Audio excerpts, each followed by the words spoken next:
નમસ્કાર, હું છું રાજુ કરપડા.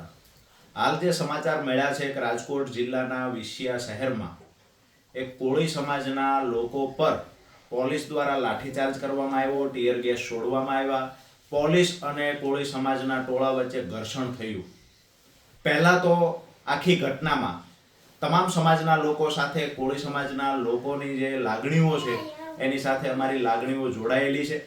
અમે તમામને નમ્ર વિનંતી કરીએ છીએ, પહેલા તો શાંતિ જાળવવાની કોશિશ કરવામાં આવે. સંપૂર્ણપણે શાંતિથી કોઈ પણ પ્રશ્ન હશે તો એનું સમાધાન 100% થશે.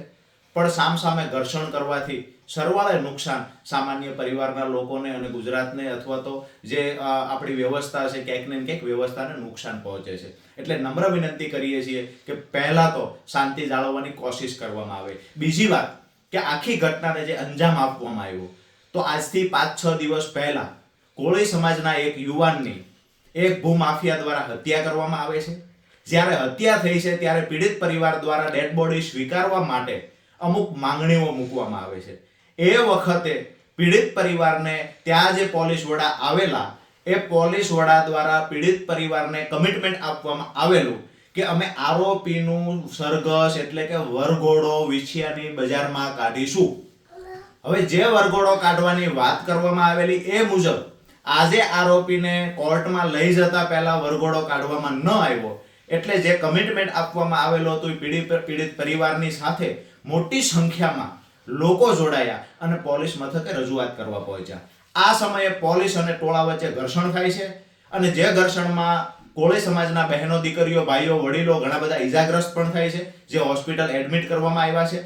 ભગવાનને પ્રાર્થના કરીએ ઝડપથી સાજા થઈ જાય અને જે લોકોને પોલીસ સ્ટેશનમાં આજે બેસાડવામાં આવ્યા છે તો એ લોકો પર ખોટા કેસ કરવામાં ન આવે, આ પણ વિનંતી કરીએ છીએ. અને આખી ઘટનામાં જે પોલીસ અધિકારી દ્વારા કમિટમેન્ટ આપવામાં આવેલું કે અમે વરઘોડો કાઢીશું અને વરઘોડો ન કાઢ્યો એટલે આખી ઘટના ઘટી છે, ત્યારે કાયદાની બહાર જઈ અને કમિટમેન્ટ આપનારા અધિકારીઓને ખરેખર પાઠ ભણાવવાની જરૂર છે. ગૃહમંત્રી શ્રીએ પોતે જો કાયદો નથી ભણ્યા તો આવા અમુક અધિકારીઓ છે, જેવી રીતે અમરેલીની ઘટના ઘટી છે એની હજુ સાય સુકાણી નથી, હજુ દીકરીને ન્યાય મળ્યો નથી, વરઘોડાના બહાના હેઠળ ખાખી બદનામ થઈ છે. તો અહીંયા પણ વરઘોડો કાઢીશું આવું કમિટમેન્ટ અધિકારી દ્વારા શા માટે આપવામાં આવ્યું?